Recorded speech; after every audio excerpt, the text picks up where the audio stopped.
Aloha and welcome to Behind the Scenes and Beyond the Talk with TedXHonolulu. I'm your host, Justine Espirutu, and today we have two lovely guests from the Pacific and Asian Affairs Council. We have Natasha Schultz.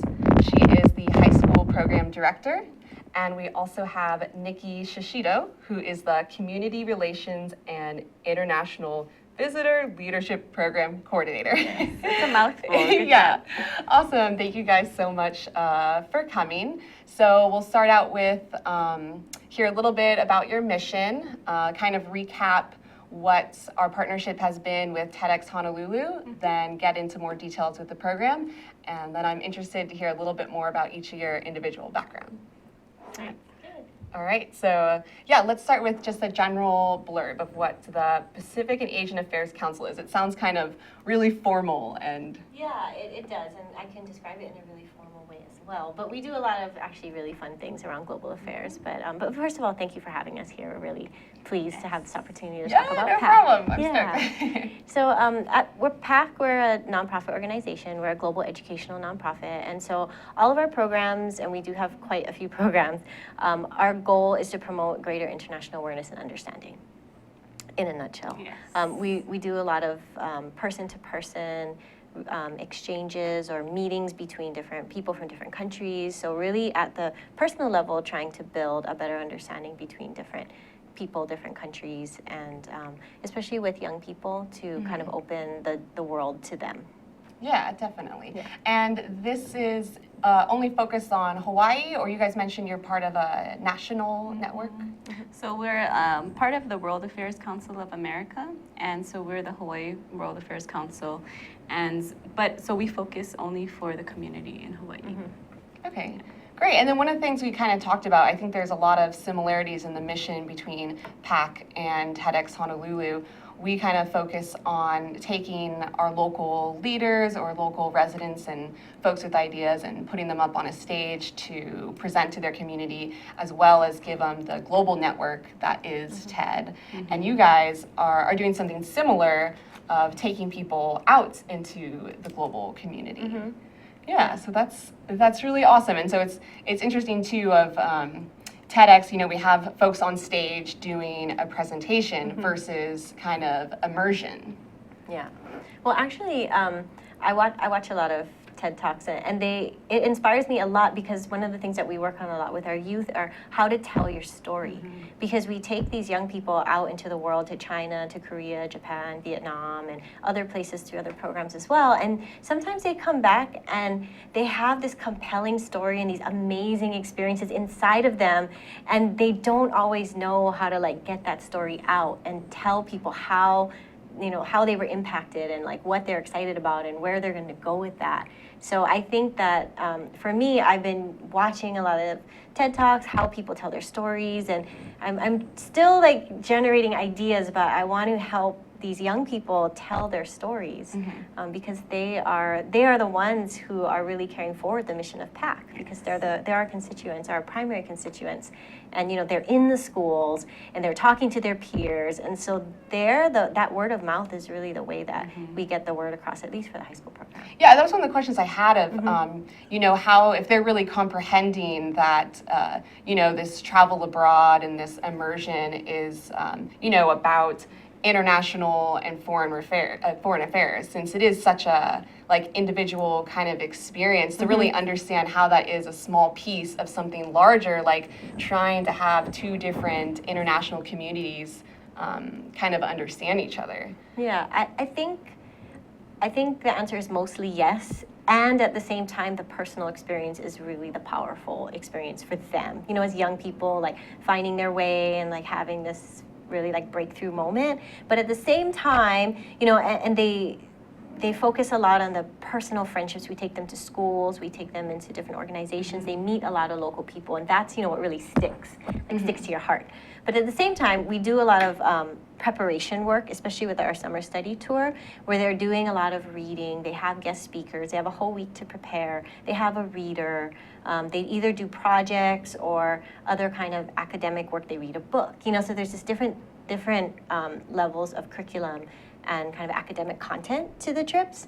And then at the same time, they also, well, we do our best to sort of give them that sense of responsibility and the sense of empowerment that you are representing, like, not just you're a person, but you're a person on a trip that is a delegate from our state, from our country, from your school, right, you know, that's huge. Yeah, and we That's take them, you know, we take them to the big cities, always take them to Capitol, we go to the US Embassy and we give them these, we take them to Reuters in Beijing and things like that, but when they're in the country, they're not just there as tourists, you know, they have like a little bit more like, we're here, we know something about this country, and we're not just going to, let's say, the Great Wall, but we're also going to go into an orphanage, or we're also going to go into the school. So I think. What about any like unstructured time to kind of integrate? They have. Or is that dangerous for high school kids? Yeah, for high school students, we try to plan out as much as possible, but it includes cultural tours because, well, I lead the trips to China. I used to live in China, but Natasha's been on every trip before. I've been to every all the country. different destinations. Yes, every Yes. destination. Yeah, for sure. So That's we try to amazing. plan it out as much as possible. Like if it's free time, it's like structured free time. Yeah. Yeah. Like, Yes. okay, we've structured 2 hours where you can like hang out with your friends. Right. And you're gonna be in this like designated area. Yeah, Because that's interesting. and you know it's for us too. Of course, the primary concern for us is safety, Sure, right? Like yes, that's the sure. first thing. That's a But huge even, liability. You know, and then we're always thinking like, oh, you know, they're kind of like just on the cusp of going to college, and you know Right. they want to be independent. But Yeah. we're actually kind of surprised. They're like, we don't want to get lost. We're like, you know, Yeah. we're gonna stay. We want to stay with the group. Yes. Like we don't want to be by ourselves. So it kind of works both ways. Like they want to be close to each other, and they also want to be like they also want to be safe. They don't want to be Right. lost. Like most of them don't speak the language. Yeah. So That's true. yeah. I just noticed in a couple of my recent travels of just going out and just doing things that normal people do, like surfing. I was just in El Salvador recently, and I had just a great time meeting people just out in the water, and that was some of my great interactions of experience of really getting to experience El Salvador and the community there. And so there's so many different ways to do that integration. And definitely. it's interesting that, so these are high school kids aged, is it juniors and seniors? We actually take grades 9 through 12. Okay. So yeah, it's a range. Yeah. So yeah, I mean, it's interesting. I think it takes a particular type of person that's even interested in doing this kind of program of getting out of their comfort zone or getting out of their community. And you mentioned word of mouth primarily from the past students is how they get around. So Definitely. what about, do you do other events like the partnership with TEDx of tabling and just to kind of put the word out there? Yeah, so that's why we're so appreciative for TEDx, you, Justine, Genesis, for giving us the opportunity to become a partner. Because we've done it for the past 2 years, since 2014, and doing tabling, so interactive events. The first year we did some cultural interactive art project, Ohekapala, and that's something that we bring to the classrooms as well in our after-school class. So we thought we'd bring it to the community, and it's a traditional kappa imprinting process and art form, and we just did it in a really simple way that the community could also get involved in. Right, and that was the Cultivating Community event, right, at the Hawaii Theater? Yes, correct. Awesome. Well, yeah, I'm stoked because that's what TEDxHonolulu kind of strives for, to be a more interactive event. It's not just participating by going and watching. And then, so for you guys, is it hard to find those kind of audiences or similar events where you think there's like-minded folks? Yeah, like that? I think, well, I know that they exist in Hawaii, and so I think that TEDx brings those kind of people. Everyone's like, oh, TED Talks, the same kind of like-minded, innovative, like forward-thinking people will come to that. So we thought, wow, that's a great opportunity for us to get involved, get in front of this audience. So yeah, definitely, I can see, it's a great partnership for us. Yeah, that's awesome. And I'm curious too of your kind of recruitment in terms of the kind of kids that are already maybe thinking of their place in the global world and their place in Hawaii's place and how big the world is. How much do you take in those people as well as maybe reach out to other kids that would benefit from being encouraged in a program like this? Well, definitely both. but most of our students come from within our existing network. So we do have, in addition to these travel programs, we have conferences twice a year. We have one academic competition, our World Quest competition, once a year. We quiz students on international topics. So we have. And who goes to something like that? Oh, all kinds of schools. I think we have like 25 or 30 schools, and we usually have about Statewide. 75 teams. And we've got students from all, I mean, we have students from all the islands, Lanai, Molokai. They participate, you know, both sides of the Big Island, and Maui, and Kauai. Do they and all come over. to Oahu, or are you going to the different We islands? do teleconference. Yeah, We teleconference. embrace technology. Yeah. So they can see us and we can see them, and we can hear each other. And that way they don't have to have the expense of flying over. So about, I would say, at least about a quarter of our teams come from the neighboring islands. So we have really healthy participation from there. We really enjoy working with them. So when we have opportunity like a travel program, for example, those are the students who are going to hear about it like the most, you know, because we talk, they're at the event, they're kind of in it, and they're like, oh, it's kind of cool, and they're like, oh, and you can travel. Yeah, even though I think it piques people's interest, but it still takes like a wwhole other initiative to actually apply. Yes. So that's interesting. What's your application process like? Well, now it's an online application. They have to write one or two essays, a letter of recommendation, a transcript. I mean, there's nothing really unusual about the application process. We do an interview. But for a lot of our students, it is the first time that they've gone through a process like this.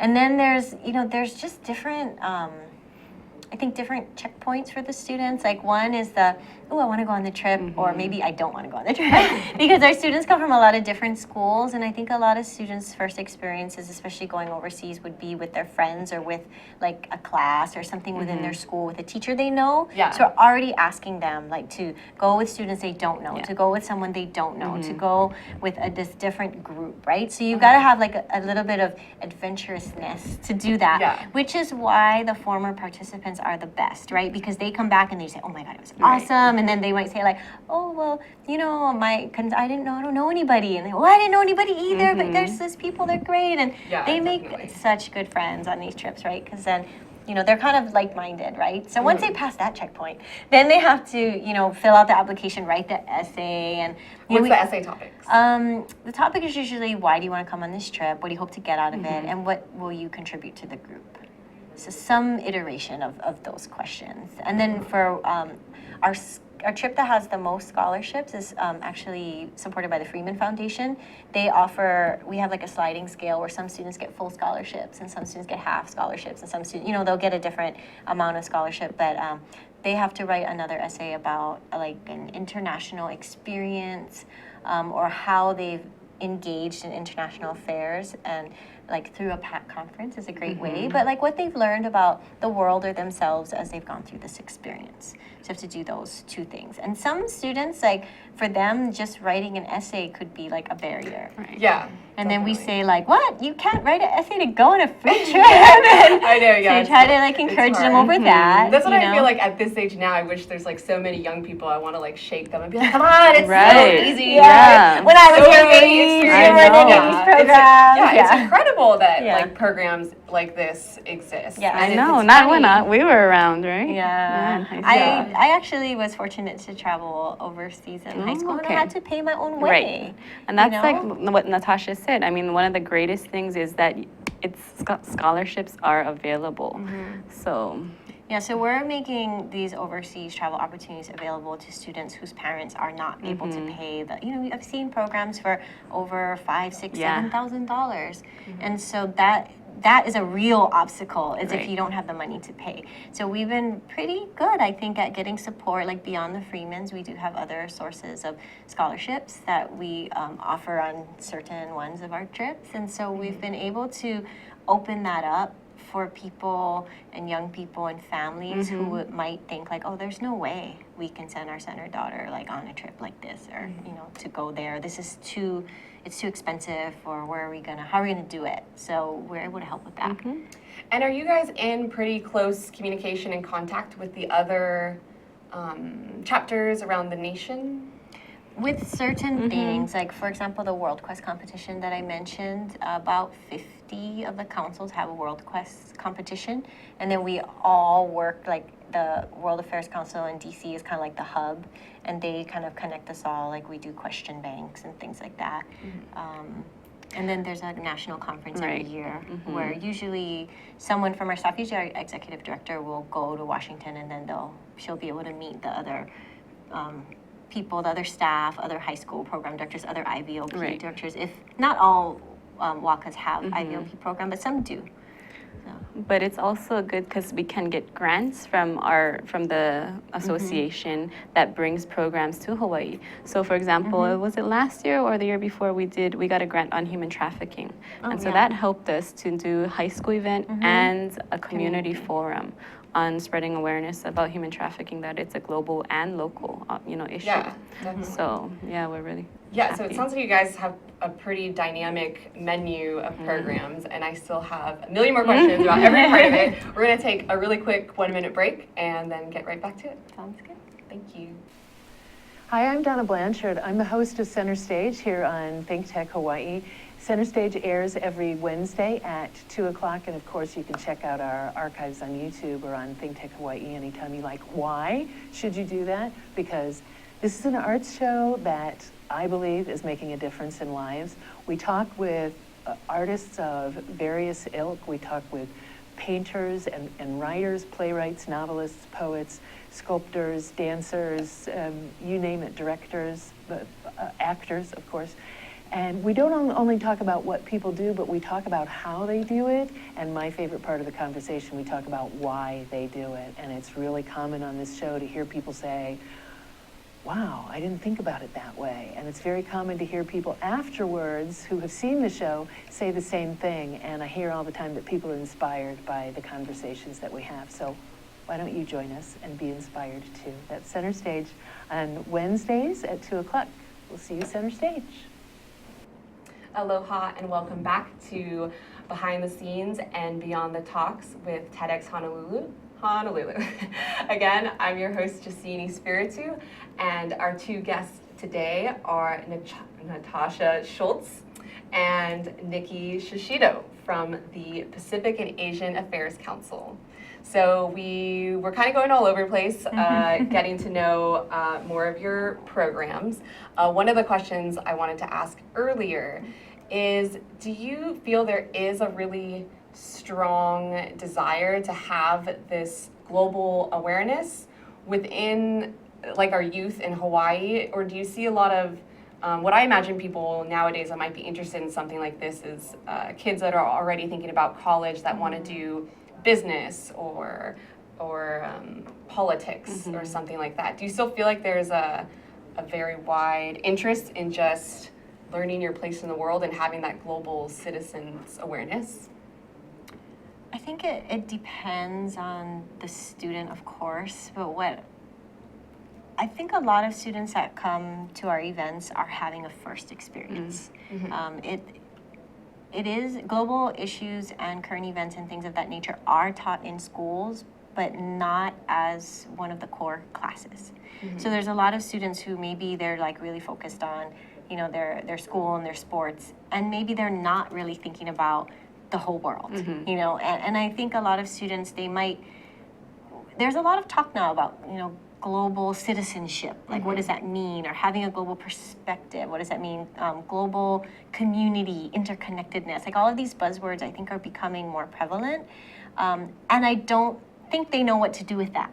Like, where do I start? I want to be a global citizen, like, okay. I can get on board with that, but what the heck does that mean? That brings to mind something I've talked about with a couple other guests on the show. One of the things we talked about is kind of restructuring, or maybe needing to restructure the industry or the paradigm of education itself, of maybe the things we've stressed about in the past, like math is now maybe, and things that were neglected are things like art.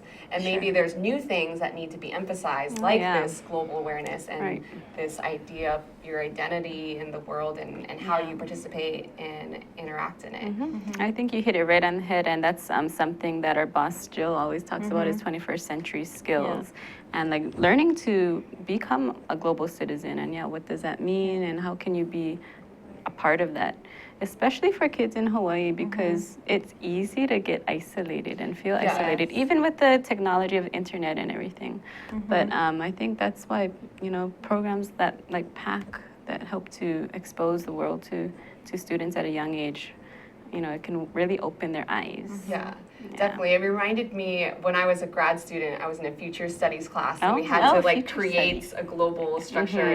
And my big thing was I wanted how do you say that? Yeah, Compulsory. like mandatory. Compulsory study abroad. Oh, I basically wanted to be like a no, dictator good. about it, which I don't know if that's the right way to go about yeah. it. But I thought it was really important Yeah. and really necessary, just kind of like a foundation we should have of the world is so big, cultures and people are so different Yes. in whatever field you're going to go in. Yeah. So I wanted to be a dictator in that You're, way. you're speaking our But- language. Yeah, because that's what drew me to PAC. I found out about PAC when Natasha and Jill came to Beijing. 2008. Yeah, I had no idea. I was working in Beijing for the State of Hawaii Department of Business, Economic Development, and Tourism, Okay. promoting Hawaii's educational opportunities to Chinese students. And they came and they were saying, oh, we're going to bring this high school group of students and some teachers, Oh, yeah. like two separate Yes. groups. So a student group and a teacher group.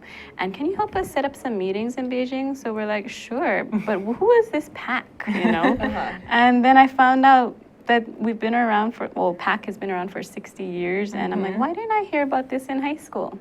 But that was kind of what drew me when I moved back home. It's like study abroad and kind of this exposure, living abroad, giving that opportunity to students. It's something that I'm passionate about. And so, yes, Yeah, I would absolutely. agree with you on mandatory compulsory study abroad. Yes. Well, I think that, I said that a lot of students come to us and they don't really know where to start. The good news is, because we take one topic at a time. So Niki mentioned human trafficking. That was our fall topic last year.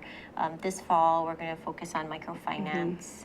We can talk about that later. We have a guest coming in who's really awesome. But, we take one topic at a time and we teach them a little bit about it. We usually do some kind of interactive activity where they can do some kind of role play or simulation of multiple stakeholders on one issue. So they're getting this like, I can think about, we did, for example, like a model APEC. We did a model six-party talks.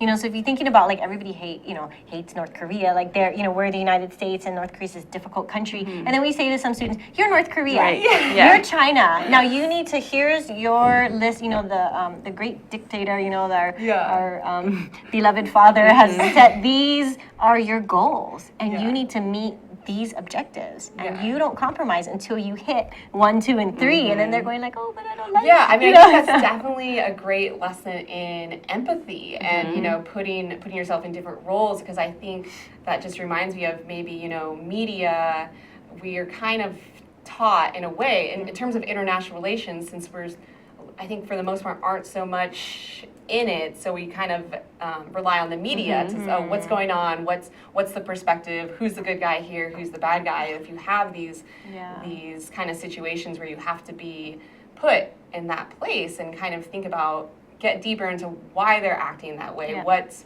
on the line for them, and you kind of rethink your own perspective. And so is that a separate thing from the study abroad, those kind of activities? Those activities are separate. So those would be like our conferences. We open them up to everybody, public schools, private schools, grades 9 through 12. We might have 150 or 250 students. I mean, depending on the event. We have pretty good turnout. Yes. They'll come in and then we'll kind of explore this issue. And we also bring in career resources, like different professionals who work in some capacity with our topic. We try to bring people in from the public sector, the private sector, nonprofit, and these sort of education, or so that it's not like a two-dimensional issue. Like if we're talking about an issue like, I don't know, homelessness, we might focus on that this year. If you want to work on that issue, you can work on it. I mean, there's so many different ways. There's laws, there's politics, there's personal, like there's the social work side, there may be, there's a lot of different angles to That's that, awesome, and that sounds really exciting to me, just giving them all these different career pathway options and getting to talk to those people and really hear their story. I remember when I was taking international relations classes, I just thought, okay, well, I want to work for the UN. Like that is the I want to be ultimate goal. ambassador. That's the only thing you have, but it's it's awesome to see there are definitely so many other positions and roles, and it doesn't Yes. even have to be the UN in New York City. There's tons of things here locally, Yes. you know, social workers, community groups and stuff. So it's great And to that- expose people to that. Yes, and that's also sort of the piece that lets them see that these global issues, they're not just like out there. Yeah. Like the global issues have a connection to our community Right. and to needs that we have right here in Honolulu, or in Hawaii, depending on what part of the state you live in. But it's not just studying about the world so we can just kind of know about, you know, everything else. You know, it's what is also relevant and important and pressing here, right here. So I think it's a good, sort of a good like overlap of the two things. So do you think this benefits as being a program outside of school, or would you like to see this more integrated into like everyday curriculum, or is it fine as like Oh yeah, a no. program? Well, in the 70s, we were in every school. It was a mandate of the DOE. Wow, I love mandates. Get on board with that. Okay, wait, so it was a mandate. It was a mandate, so every school had a PAC present. So there was like a teacher who like had to work on PAC, and then when they had their conferences, they'd have like 6 conferences a year, like all over the state. So what happened to that? That's not the case anymore? No, that's not the case anymore. And part of it is that there are so many more opportunities now. You know. STEM is really big, which Yeah, I mean, all and of these are everything is important. great. Debate, I mean, it's really competitive. Like I used to teach the Mandarin class. We also do languages Critical too. languages. Yes, so Mandarin after school class at Farrington, and sometimes I'd be like, "Where's all my students? Oh, they're at you know, debate team or robotics, or they're so involved, and it's really competing. So that's why it's kind of we have to find these students that are really interested. So I think, you know, I'm not biased or anything, but I think that we, you know, that all students should be exposed to this. At the same time, you know, I've been at PAC for a long time, like over a decade. So I've seen over the years that at first I'm just like, everybody should come to PAC. Yeah. And then, but what you realize, just like anything else, you know, a lot of people are gonna come and it's gonna Not be be the right thing for some students. Yeah. So I always tell students, like, you should just come. Like, even if you don't know what I'm Test talking it out, about, yeah. like, even if you don't think you're gonna like it, if you have never thought about international affairs, global issues, you've never thought about microfinance, you have no idea what it is, you should just come. It's one day.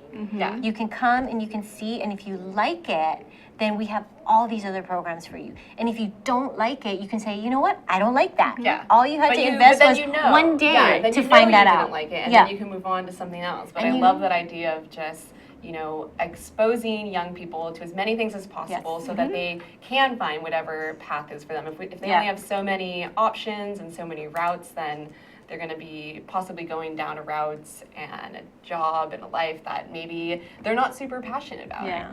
And I think, I just want them to be passionate. So what are some of the success stories or what have past students moved on to? Well, there's so many, because we've had this travel program is 12 years old now. So we've have students who are, they're almost my age. No. But you know, some of them are out of college and into the workforce already. And some of my favorite stories would be one of our students from Lanai. So he was a sophomore when he traveled with us, but it was his first time out of the country. He ended up, after he came back, he was just so passionate about travel and international issues that he found all of these, you know, study abroad opportunities and got accepted to like 3 things the next summer, but ended up spending a semester in Oman through some of the State Department programs. Ended up going to college in London and then Egypt right during the Arab Spring. And then he ended up in Thailand and finished his degree in Dubai with a degree in travel industry. So I think he just graduated and he's doing some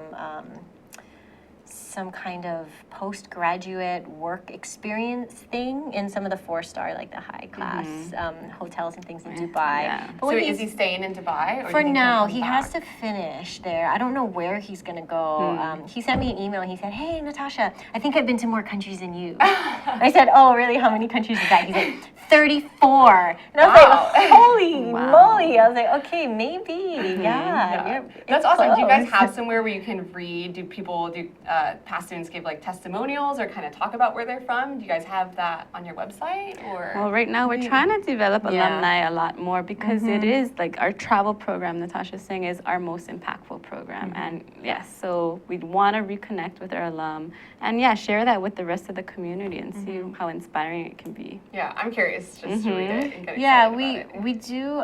I do keep in touch with them, I guess, or the ones that keep in touch with me, because I'm always trying to like, hey, what are you doing now? One of the things that I've really enjoyed is that at least 3 or 4 students I can think of offhand that went to Japan with me went back to Japan on the JET program, the Japan Exchange for Teachers, which is a program that I did. So to go teach over there. Yeah, and so that's something that I did about 12 years ago. And so when I started taking students to Japan, I was like, well, you need to meet JETs. And so some of the JETs would like take our students into their schools. They would spend a day. They would like go out to dinner and do all these things. And then some of the students say like, hey, when I did that, I knew I wanted to be a JET, and they go back. Yeah, that's awesome. I think just exposing them to opportunities to learn, maybe this is something I want to do, and then they like find it. Great, so it's time for another break. When we come back, let's talk a little bit about what's coming up for your program, and I'm curious to know a little bit more about your guys' background. All right, so we'll be back in 1 minute. Hi, I'm your host on ThinkTech Asia, Bill Sharp. I look forward to you joining us each Monday between 4 and 5 o'clock when we film right here in our studio in downtown Honolulu. The show, ThinkTech Asia, focuses on contemporary events in Asia. And by Asia, we mean anything from Hawaii, south to Australia and New Zealand, west to Pakistan, and as far north as the Russian Far East. Clearly, this is one of the most economically dynamic centers of the world, and we bring you up to date on what's going on in a whole host of countries in this very vital region. We look forward to seeing you. Aloha. Aloha, and welcome back to Behind the Scenes and Beyond the Talk with TedXHonolulu. Again, I'm your host, Justine Espirutu. Today's guest, we have Natasha Schultz and Niki Shisido from the Pacific and Asian Affairs Council. If you've been watching and you have some questions yourselves, feel free to tweet us any questions or comments at ThinkTech High on Twitter, and we will address them. Okay, so we've only got this short segment left. What do you guys have coming up for the program? Well, for high school programs, Natasha has a So lot. we have actually quite a few things coming up. Our first event of the year is going to be in November 21st. We have the morning is a conference and the afternoon is the World Quest competition. So we're actually extra excited. We're always excited about events. We're extra excited about this event because we have a special guest coming in from LA. His name is Bob Harris. He came to our conference 5 years ago to do also the same topic, microfinance. But in the meantime, he's written a book about microfinance. So if you've ever heard of Kiva.org, it's a microfinance platform where you can make these $25 loans to entrepreneurs all over the world. And then it's kind of like a crowdfunding thing where they can borrow money from all these individual lenders. They're people who don't have access to traditional means of credit. So they can get credit through these microfinance loans. So he was a very prolific lender on Kiva.org. He has this great story about how he did that. And he wrote a book about it. He went all over the world to meet all of these recipients of these loans to see how did the loan impact their lives. Wow, So and then that's what his book is about, that his book is journey all and about the meeting those journey, people. all about the people. It's also about microfinance and how it works and why it works, and maybe in some cases where it wasn't always the best thing, because, you know, as he points out, microfinance is just a tool. You know, and so the tool can be used well or it can be misused. And the other really cool thing about Bob Harris is he's a Jeopardy champion. Oh, okay. So he's been on Jeopardy 13 times, and he's one of those like Tournament of Champion Jeopardy winners. So he's gonna actually stay and MC our World Quest competition. And is the competition set up like that? Or It's what not, does the competition unfortunately. entail? The competition is a multiple choice competition where the students have teams. Because we have like 75 teams, it's a good way for everyone to have a chance to win. You know, so they get to answer every question. And so we go through 6 rounds, 10 questions in each round. They're all multiple choice questions. The students like confer in their groups and they, put their answers down, and then we grade it and we announce the answers, and then we announce our winners. The topics are all on like world affairs and issues, sometimes current events. But wow, I'll tell you, it's difficult. Yeah. They have a study guide, so they have something to look at beforehand. But when I'm sitting in the conference, I'm like, You're like, I wouldn't know oh my that. goodness, yeah, really. But awesome. the great thing about the World Quiz competition is the winning team gets a trip to Washington D.C. to compete Wow. nationally. It's a grand prize. Whoa, So that's awesome. Yeah, it's worth studying, right? Yeah, when For does that another take free place? trip. That's in Yeah. April. Yeah. April, okay. Yeah. Wow, that's really cool. Okay, so that's what you guys have coming up. That's what we have coming up. And then we have another program this year that we're just launching. Yeah.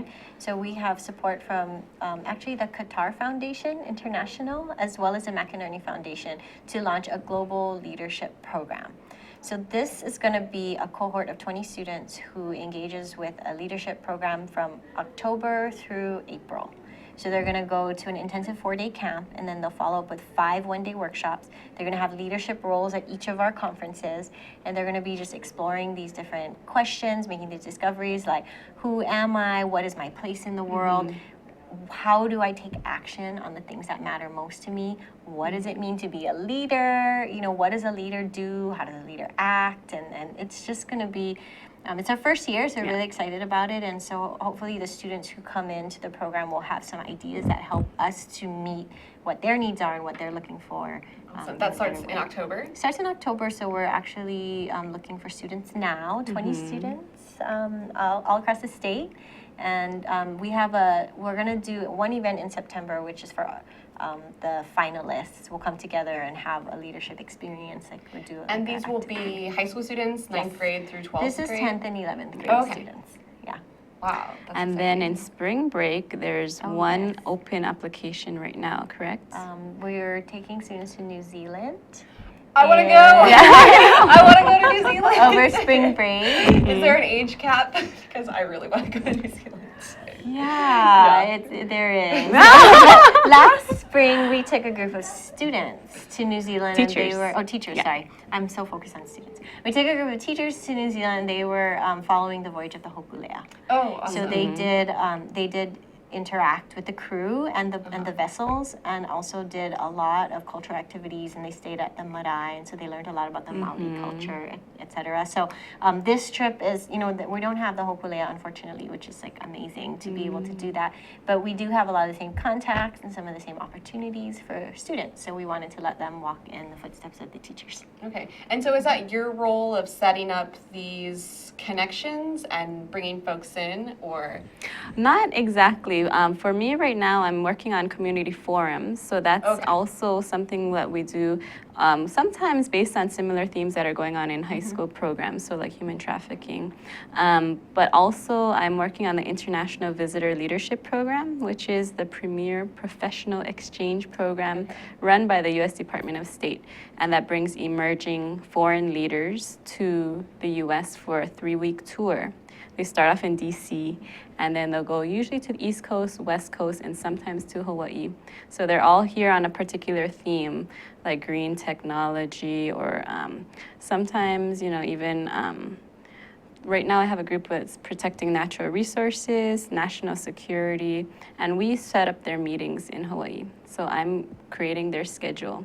So that's another way that we connect with the community as well. And so when you say you're setting up meetings, these are like public meetings that everyone can attend? No, to they're see, or- professional. They're not, closed door, but it's geared towards a discussion for the group members, these emerging leaders, and whoever's the professional here, the local professional here. Okay, to do a more like proactive, actually. Exchange, Like idea sharing. idea So sharing. ideally they're meeting with counterparts, who Yes. are dealing with some of the same issues, but in the context of their different communities. Yeah. So there's a lot of like good idea sharing and best practices and things. Yeah, that's amazing that you guys are reaching both levels of young people and professionals. It's such an awesome program. Like sometimes this, like a group of 20 would maybe have every single person from a different country. And the experience that they get, because they're traveling together for 3 weeks, you know, going through like That's a long time. Yeah, so, and the last stop is usually Hawaii, so by that time they're already really bonded together. Yeah. And it's great to be able to see how they're cross-culturally communicating. Empathy, like, is so much, you know, greater than probably when they first met. Yeah, there's a lot of great relationships that are made that way. That's great. And it's also really, really good in terms of these are emerging leaders in the countries that they come from, and it is really critical in shaping their perspective of the United States and Americans. You know, because I think, you know, we already talked about the media can portray like a certain side of maybe just the politics or maybe just the government or maybe just focusing on things that are like, you know, controversial or that a lot of people pay attention to or they're scary. But when they come here and they meet these people and they make a network for themselves and they have these experiences, just sort of the everyday exchanges, and it just changes the way that they think about our country and the people in our country. And so it goes a long way to sort of fostering these good relationships and bridges between these different parts of the world. Do you ever feel like you have to like compete with the media? I mean, has that ever like come into effect of, you know, you invite someone to come, they're coming here, or like students are going to a country and then their parents freak out, or they're like, America said that to North Korea, or I don't know. Like, do you guys have to combat with that at all, or not so much? Am I just making that up? Or, I think, well, sometimes I naturally parents get nervous, but our approach to that is just to be really transparent with our process so that they feel like they have access to all the information they need in a timely manner so that they know, you know, where their child's going to be, who they're going to be with, like what the goals of the program are, and that they feel like they have a way to contact us, you know. And so at that point, they see the excitement of their son or daughter, and so that it goes a little way to, you know, quell the anxiety. But mostly by the time they're accepted on the trip, parents are just really excited and grateful for them too. And I think there may be some nervousness about how will I be received as an American when I get into another country. And I think for the most part, at least the destinations that we choose, there's a real distinction between like American people and American politics or government. So they're just seeing us as people. And by and large, in these countries that we go to, Americans are well liked. So they do receive a very warm welcome, like pretty much everywhere they go. Sometimes a little crazy. Like, when we go into the schools, like they're so excited. They're so right? excited, especially if they don't get a lot of foreign visitors. Like they might be like running down the hallway when they see them, and our students are kind of like, whoa! They're like, wow, they're like a celebrities star. sometimes. Yeah, when we took this group to China in this smaller city outside of Xi'an, where the terracotta soldiers are. It's a smaller city though outside. Couple hours. Yeah, the kids, like 4,000 in the high school, and like they were really like mobbed. wow. And then one of the students from Hawaii Prep Academy, he started singing, and they were like, "Oh my God, you're so good!" And then the other teachers started singing, and it was kind of like this duel. Oh my God. But it was really, Did you catch it on film? Oh, I got pictures, but yeah, not so much That's film. awesome. And I think all the students are like hanging out the windows, like waving, and like that's happened to us in Japan too, where the whole school will come like out onto the balconies, like of a courtyard, and then they'll tell our group like, "Oh, please dance your hula." Wow. So they'll dance, and then like the thousands of students are like staring down, and then when they're done, it's like a wild mob, you know, and our kids are kind of just like, whoa. That's so funny. I feel like that's from something, Hawaii. Yeah, probably those kids as well as yourselves. It's like a situation like that you could never like dream it or imagine it. It's wild. And so we only have a couple minutes left. I'm curious if just super briefly we could get a little bit about what drives you to this kind of industry to work with the age group you're working with and in this particular mission. Well, I think I mentioned already that I had the experience to travel abroad when I was in high school. So I was able to go to France, and then I also went to Samoa. So I saw two very different, Western Samoa, so like two very different overseas experiences. And then How old were you at the first trip? I was a junior, Okay. and I didn't want to go. But my dad said, "You should go." And I said, "I don't want to go." He goes, and he's like, "You can go, but you have to pay for it." I'm like, "Pay for it?" Like, no, I'm definitely not going. And he was like, "You're gonna go." Oh my God! I love peer pressure so much. It was my dictator dad. Yeah, no, you're going. That's and then when awesome. I was in France, I was like, "Oh my God, I never want to go home." It was like so cool. And then so that was really the first time I was ever so excited about something. You know, like go to school and like I was kind of like one of those students, like do everything, try to get good grades, and but I was kind of like, oh, I don't like it, but okay. You know, it's like that's my job and I'll just do it. So it's kind of like just doing the motions, you know. And then after that, I was like really excited about something. Yeah. And then I continued to do a lot of traveling in college. I just actually traveled overseas every year since then, That's at least amazing. once. You know, I just made it like a life purpose. Like every year I can go overseas at least one time. But and then working with the high school students, I think just comes from that was an impactful moment for me at a particular age in my life. And so I think I was drawn back to working with other people who are now at that age, and hopefully because it changed my life. Yeah. So to provide that kind of opportunity and life-changing experience for students who will be inspired by it or you know propelled by their experiences there. Awesome. Yeah. And just super briefly, let's Oh get yeah, your study little- abroad. Kind of Yeah, all like the you way. know, Justine, you know, Hong Kong. I studied abroad, Hong Kong undergrad. That opened my eyes to China, and then I ended up living there for about 8 years. So Cool. So it's both you guys on your first trip. You just knew how Yeah. impactful it Oh, was yes. on you guys. yeah. Did you study abroad?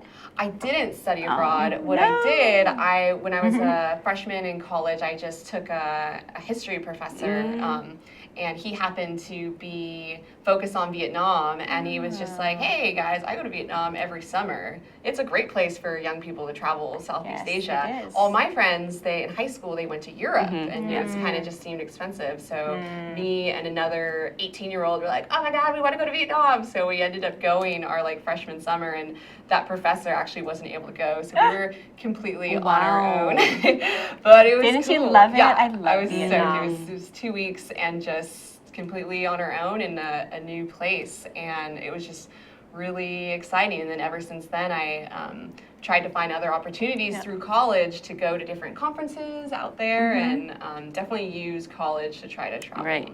So it's great. I'm stoked that you guys have this program and are giving kids in Hawaii this opportunity and exposure to kind of see the rest of the world and have those experiences. So thank you so much for Thank coming on. It you. was great Thank talking to you you. guys. Yeah, it's fun. All right. Aloha and thank you.